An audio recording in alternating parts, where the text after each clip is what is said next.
As far as I'm concerned, as long as that same respect and recognition is not shown toward every one of our people in this country, it doesn't exist for me. And during the few moments that we have left, we want to have just an off-the-cuff chat between you and me. Us. We want to talk right down to earth in a language that everybody here can easily understand. Welcome back to another episode of The Malcolm Effect. I'm super excited to have our guest, Sita. I've been able to actually came across our guest work firstly in Empire's Endgame, which helped me a lot in my own kind of scholarship and thinking about how class works in the UK. And now we're speaking about all things sexuality and the making of race. How are you? And welcome to The Malcolm Effect, Sita. Hi, how are you doing? It's great to be here. Thank you so much for the invitation. Thank you so much. To kind of lay the groundwork for our listeners then, why did you write this book? So the book came out of my PhD research, which I did between 2012 and 15, 16. Even though that was only a few years ago, things look quite different now, I think, in the world and especially in Britain than they did then. So I did that research, which was kind of about how sexuality functioned in the war on terror and how that was part of a kind of neoliberal project through which a certain kind of political subject was made. And it was my contention that that all operated on the basis of sexuality being understood as foundational to who we are. And so I thought about how that operated in the war on terror. For a while, that seemed like kind of a good project, but I quickly found myself being outrun by events. So one of the problems, and I know you'll all find this if you do this in your own work, one of the problems about writing about the contemporary moment is that things keep happening and they're going to always happen quicker than you can write about them. So I kept finding that every time I wanted to kind of publish something from the PhD, events would already have kind of made what had seemed prescient in some way when I wrote it a couple of years ago start to seem obvious or just like a moment that had just passed. So I thought, let me try get to the kind of prehistory of these moments. Let me go back rather than try to stay totally up to the current moment. And so from there, I tried to understand what made these events and try to sort of put together a genealogy of the way in which sexuality has become foundational to the making of racial categories. And so the book really came out of that attempt to kind of start a bit earlier, to start with the colonial developments that get us here, and then to try and track what's going on in the present. So the book takes up sort of two methods at the same time, if you like. One, a sort of tracking of a colonial genealogy, and the other an attempt to understand what's going on now. Because I think it's important that we always think about the effects that those big European empires had without assuming everything is just an effect of those and that there's no contemporary dynamics of power and capital that we need to attend to. So that's the sort of Thank you so much. yeah. That's a brilliant. Thank you so much for laying that kind of context for us. And in the book, you speak about the immutability of how we think about race as immutable, and increasingly we think about gender as immutable. What does this kind of similarity do for you in your work, seeing these two categories? So I think in my own work, one of the things that I've really tried to do is think about how these categories come into the world together, how they're mutually constituting. So in recent years, we've come to think a lot about the ways identity categories function together through the lens of intersectionality. And while I think that concept has a lot of use in the context it came from, so if you're thinking about the legal context in which it was sort of developed in feminist legal theory. But I don't think it really helps us to understand the operation of power in making the categories to begin with. And so for me, thinking about gender, race, and sexuality together is not about thinking about how they intersect, but how they come to make each other in the modern world. Thank you once again.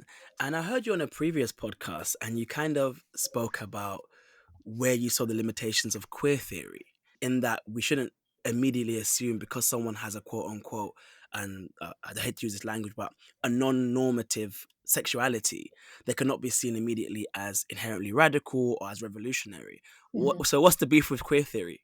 So I guess kind of it's a kind of friendly beef with queer theory, but queer theory is very important to my own intellectual and political development. I think the thing that's really useful about it is that it turns the spotlight back on the institutions of heterosexual life. So something like Michael Warner's work on marriage talks about the way that marriage as a relationship with the state helps to kind of reassure us of the values of a certain, if you like, normative existence. But one of the problems with queer theory is that it has tended to assume that the norms are very strict, and as such, anything that falls out of them is very radical.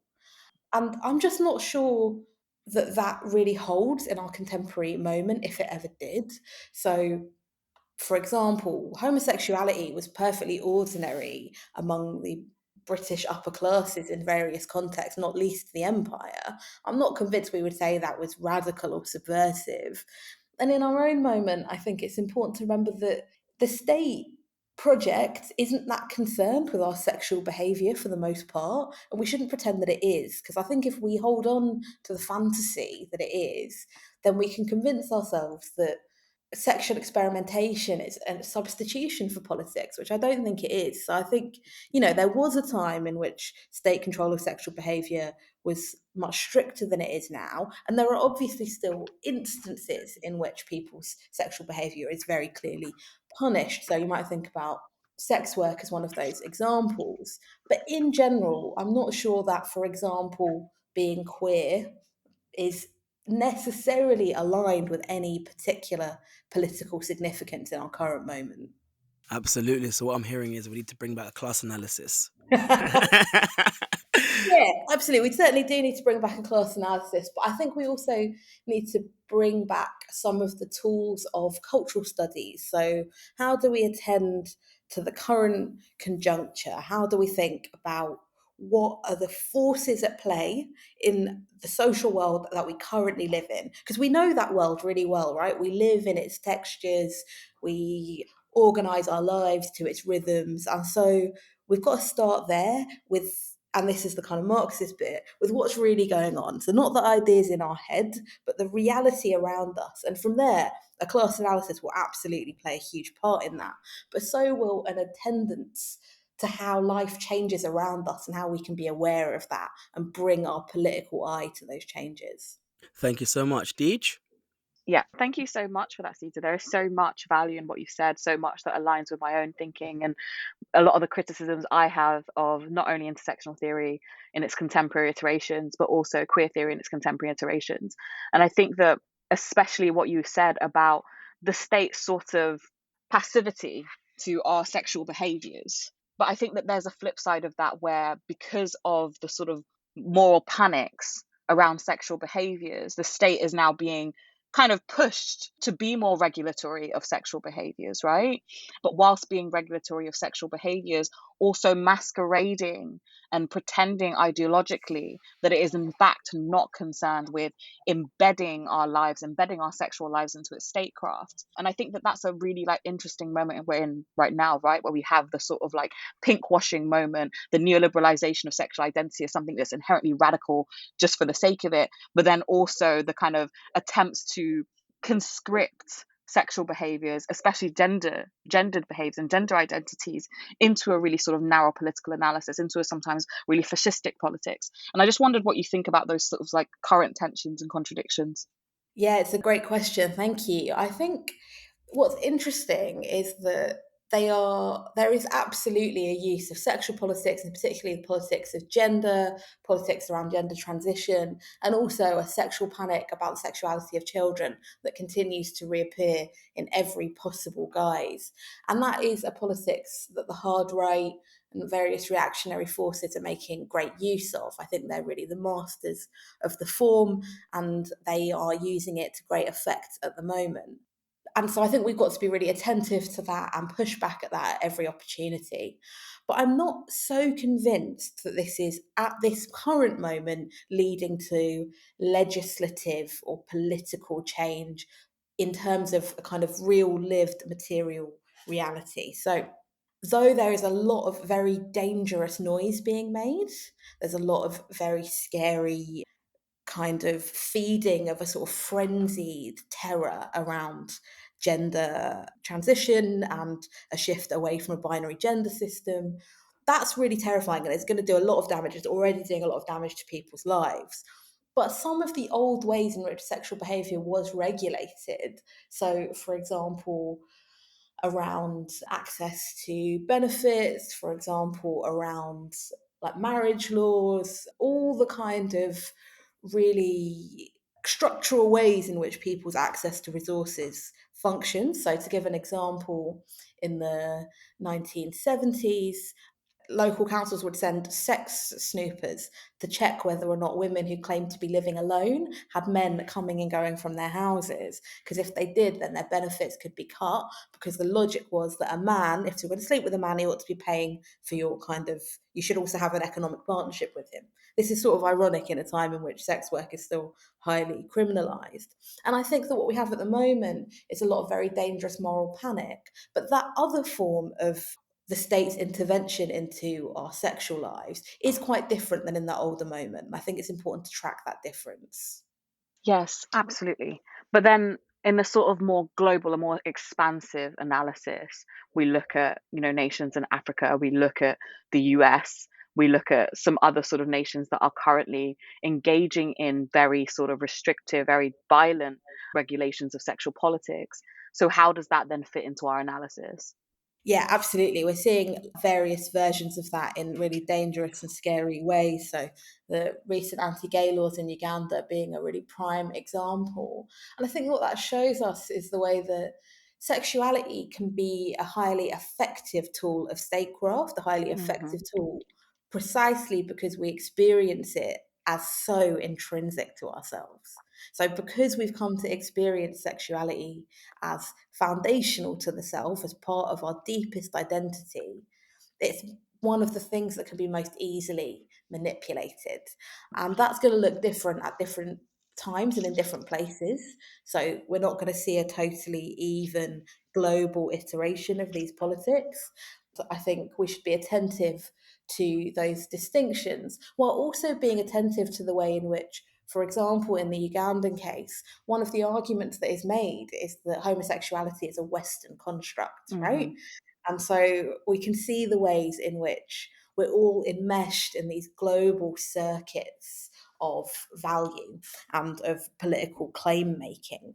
And so, actually, kind of looking at the way all of that works together, we can see that what kind of strategy we might need in one place might be different from another place. But what's crucial is always having our eye on how the claims that are made in one place can affect the claims that are made in another. So the claim that homosexuality is a Western invention is just really the mirror image of the claim how you treat your homosexuals is the sign of how civilized a society you are that's Yeah. been being made in the West for the last sort of 30 or 40 years. Yeah. And of course, that sort of claim being made by the West is often then a geopolitical strategy of not only counterterrorism, but also an ideological application of certain types of value to certain types of statecraft. Yeah, absolutely. And we've seen loads of really telling examples of this in the last couple of decades. So you might remember when David Cameron said that he wanted to export the team that did the gay rights bill in the UK around the world. And to think of that as an export good, I think is a really sort of telling idea Yeah. that the Conservatives spent a few years thinking that they could make pro-gay legislation part of a kind of Commodity. geopolitical, yeah, a commodity, exactly. And that's at the same time as they were selling the prevent program around the world too. Yep. Yep. No, exactly. Exactly. Mama G, do you have anything to add? Yeah, I just wanted to kind of explore the figure of the British Asian male and what does that figure represent for you in your work, and why do you theorize around that figure? Yeah, it's a great question, I think. So one of the things that I write about in the book is these novels and memoirs that came out in the sort of mid 2000s by Safraz Manzoor, Nirpal Singh Dhaliwal, Satnam Sanghera, and they were incredibly popular. They were kind of Waterstone's top table sort of books, really aimed at the general reader. And they all, in the end, told the same story, which was about the desire for assimilation, about being quote unquote caught between two cultures, between the kind of suffocating norms of their families and traditions, and then the dazzling promise of sexual freedom in Britain. And really, these are quite banal stories about wanting to move to London and get jobs in the media and marry white women, which are all perfectly reasonable things to do. But it's kind of extraordinary that there's a whole series of books about this quite banal idea. And I thought, why is there such a market for this? Why do people want to read these stories? And it struck me that one, this is part of a long history of fascination with the exotic possibilities of South Asian male sexuality, and we can see that in the colonial archive quite clearly. But the other thing was that it offered a sort of reassurance. It said that the vision of sexual freedom that is being offered by the West is one that many people want to buy into. Look, these men want to buy into it, therefore it must be right. They don't want to benefit from the patriarchal position they've been given in their own communities. They want instead this thing that we're offering. So it was also doing all of this work to kind of reassure a sort of polity of the possibilities of a collective project organised around the same idea of sexual freedom. Thank you so much for that. And your work focuses a lot on the colonial context in India. So my question Mm-hmm. then becomes, what is it about, let's say, the colonial context in India historically that helps us think about the ways in which our identities are constructed as those in the diaspora in the West Mm-hmm. today? Yeah, I think I sort of struggled about whether or not to focus solely on the relationship between colonial India and Britain today or to look more widely. And then in the end, thought I have to at some point draw some lines around it because you can't write about everything. And one of the things that's fascinating, I think, about Britain's rule over India is just how full of contradiction it is. So if we take a figure like Enoch Powell, for instance, right? So one Hmm. of the architects of post-colonial nationalist racism in Britain, he was a man that would say that he loved India. He was part of the colonial project, and he would describe himself as someone with a great love for India. But he really did also think that Indians should stay there and not turn up on his shores. And so I think there's something about the intimacy of that relationship, one in which India was understood to be the jewel in Britain's colonial crown, but its arrivals to the so-called mother country were treated in a much more kind of uncertain way. And so I think this kind of contradictory position can be seen in all these different ways. So it can also be seen in the way that India was seen both as a kind of separate civilization with its own historical grandeur that's fundamentally inferior to European social mores. And both of those things were happening at the same time. So Indian women were seen both as kind of innocent and in need of protection, as seductive and deceptive and liable to sort of seduce or have power over innocent English men. And I think it's in those contradictions that race making really happens, not just in the simple insistence on superiority or power, but always in something more complex, more contradictory, more compelling than that. And in thinking about those contradictions, one thing I find quite interesting is if we think about, so in the aftermath of 9/11, you could see images of and trigger warning of pictures of bin Laden being sodomized by Twin Towers, for example. And that Mm-hmm. was posted as quite in public in some places. But at the same time, they also have to construct, the image of the native and the beast, and the person has his sexual prowess and his masculinity, but also one to be dominated. What do you mind unpacking that contradiction when it comes to masculinity? Mm-hmm. Yeah, absolutely. It was such an interesting moment for sexual politics, such a disturbing set of images with which we were almost constantly bombarded. And Judith Butler, I think, has written really well about this and talks about how, for example, the images of sexualized torture at Abu Ghraib were understood to reflect a kind of depravity of the Muslim man rather than what one might see in them, which is a kind of sexual depravity of the American soldier. But they were sort of implicitly, by the wider discourse, the idea of the brown man or Muslim man's kind of deviant sexuality had been so powerfully mobilized that the kinds of violence that were used against Muslim men were also sexual in nature. And there was a kind of horrifying, sort of civilizing element to that use of sexual violence, which is almost always what we see in situations of military occupation or other forms of domination. So it seems to me that what's going on there is both a kind of fear of Muslim men's sexuality, sexual prowess, sexual power, and then a need to dominate that. Thank you so much. Deej, do you have that question? Yeah, I'm gonna.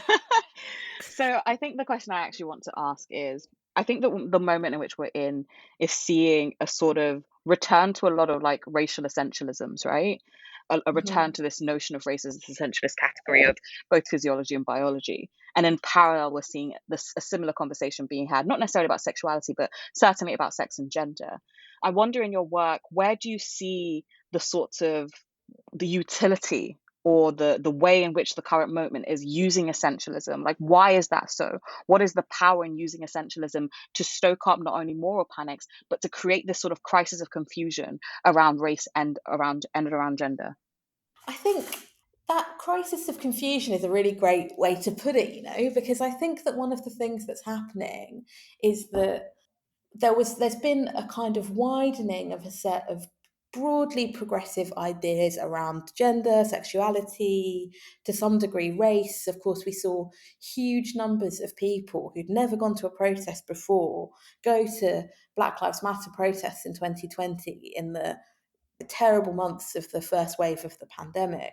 And so I think that one of the things that's happening in the kind of long aftermath of that, because I do think that really put fear into the heart of the British state, I think one of the things that we're seeing is an attempt to muddy the water as much as possible. So Kojo Koram, who's one of a good friend and a great comrade in all these in thinking. He's one of the people that I co-wrote Empire's Endgame with, and whose book Uncommon Wealth is really worth reading. One of the things that Kojo says is that we're being kind of drowned in the most frivolous ideas. So rather than thinking about the material demands around access to resources that people are bringing with regards to race or gender or sexuality. Instead, we get kind of bombarded with stories about sort of what ends up being called the culture wars. So if you think about a slightly earlier example in the Rhodes Must Fall campaign at Oxford, all of the press coverage was about wanting to get rid of white authors from reading lists and to bring down statues and change the names of things. But the students' demands around, for example, the fair payment of cleaning staff at the university were always ignored. The demands around fees and scholarships were always ignored. And so, in some ways, it's true that we are in some ways seeing a return to essentialisms, but we're also seeing something else, I think, which is an attempt to make any progressive ideas seem absurd by drowning us in a kind of a sea of ridiculous examples. Well, some of these examples, of course, aren't ridiculous, but the most trivial examples are always brought to the front. Whether you can say this, whether you can say that, whether or not a word for something has changed, all of this kind of stuff. When in fact, there's a set of material politics that really people are trying to push for that are being completely ignored. Absolutely. And this has come up in conversations with lots of other people we've spoken to. And I always say it as we're sort of engaged in this sort of symbolic war, right? The culture war is a war of symbols, a war of gestures, and a war of language and discourse. And that oftentimes distracts from the real material causes. But I also think that, and part of the gripe I have with a lot of contemporary queer politics and contemporary sort of racial politics that doesn't have a grounding in a material analysis, is that they fall into these traps of the ridiculousness, right? They become Mhm. so obsessed with symbolism, about being called the right thing, about representation, all of these really, you know, unimpactful politics, if not grounded in a material politics, and have completely conceded the ground to the material politics. And what I always say is, like, for example, if you think about the race report that was done by the Conservative government, which basically said that, you know, Britain isn't institutionally racist, but they were going to stop using they. And I just thought, like, what is this? You know, Mhm. there's been no seriousness on the actual material precarity the Black and Asian people face in the UK, on these long histories that have created categories of exclusion, on systems of precarity, on systems of migration, and instead we're concerned with being called the right names. And that's what they've given us. And that's what they'll always do. They'll always concede on the most ridiculous or make it the point of contention when the material basis never gets discussed. Yeah, absolutely. And I think that I think you're absolutely right about all of that. You put it really beautifully. I think the thing that's important is that we attend to that material basis and attend to the kind of politics needed to fight for that change without ever thinking that the ground of culture is one that we don't fight on, because of course it has to be.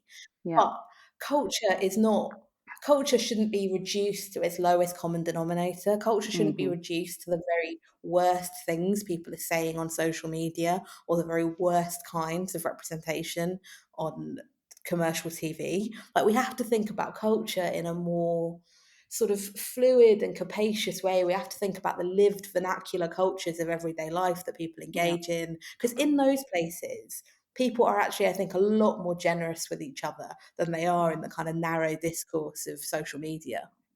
No, absolutely, absolutely. And it kind of makes me return to Stuart Hall's work and the significance of like how we understand cultural production, how we understand cultural production as materially tied to our current moment, materially tied to our interests. But I think, again, social media has done a really good job of dismantling those types of relationships, dismantling that when we think about ideology, we think about it materially. We don't just think about representation for the sake of it. We're thinking about, who gets to eat, who's getting served up on the table.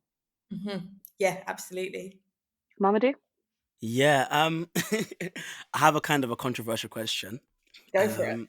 So thinking about the ways in which race and sexuality and gender come to inform each other and create each other, and thinking about our current moment, then my question becomes: since we have the topic of or category of transgender, can the same argument be made for transracial? Ah, yes, this controversial. I didn't want to ask it. Yeah, I mean, there was a few years ago, this came up a lot. And there was the whole Rachel Dolezal moment, and people were really asking this question. And some people tried to work it through in a sort of through the kind of techniques of analytic philosophy, for example. And it's not particularly my interest to kind of work through it on the basis of a sort of logic, because it seems to me that that's not really, we could do that, but we probably wouldn't get anywhere, because the question is really whether or not this could have a kind of actual social purchase. And my feeling is that it probably can't, partly because we have come to understand race as something tied to questions of inheritance, right? Questions of parentage. And to my mind, the horizon of possibility here is in getting rid of race altogether, in the sense of making it that these distinctions don't have social purchase at all in that way. And I think that transracial identity is a sort of something of like a kind of salacious possibility that was really seized upon a few years ago. But one thing I will say about it that I think is worth saying is that every time we see one of these cases where someone has kind of made a set of claims about their own heritage that are untrue, and we see them in North America almost exclusively, they seem to happen in Canada with frightening regularity. So if any Canadians are around and want to help explain why that is, I would love to hear it, because it seems to me that lots of people who are not Indigenous claim to be in Canada, and then they get grants on the basis of the work they're doing, and then Yeah. they're revealed to be something they are not. But the thing that I think is worth saying about this is that people only ever do that in kind of bourgeois contexts. There is nothing has ever come to light about people doing that in like an ordinary working class neighborhood, because you wouldn't get anything out of it. We also have to think about what are the politics of identity that we have produced in elite spaces, in universities, for example, which is where this often happens, but also in the arts.